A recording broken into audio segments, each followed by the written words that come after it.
On m'a demandé un jour quel était mon meilleur souvenir en rapport avec le football.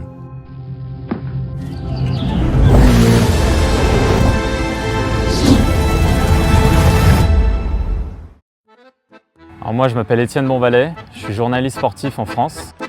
Les quelques fois où je commente, il ne faut pas faire semblant, mais c'est toujours dans le but de transmettre des émotions. Il faut trouver les bons mots au bon moment.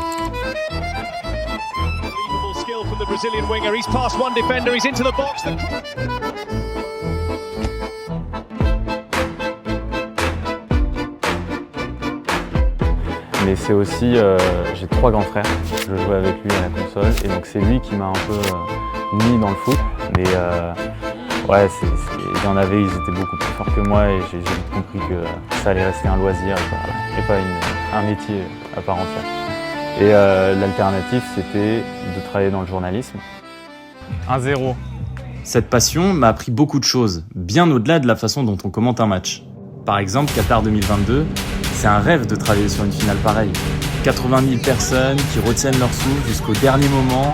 Le scénario était fou. C'était pas juste un match, c'était historique.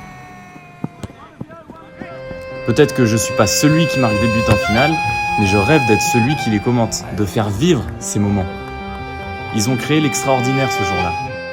Grâce à notre travail, on a aidé le plus de monde à voir l'extraordinaire. Et c'est un souvenir partagé par le monde entier. C'est ça aussi l'extraordinaire. Moi, c'est l'Olympique Lyonnais, donc c'était au Parc des Princes, à Paris. On est dans la tribune presse et faut pas trop sauter de joie non plus parce que y a beaucoup de Parisiens. On me demande souvent d'ailleurs, après ces quelques années en tant que journaliste, est-ce que tu es encore supporter ? C'est quoi ton geste technique ?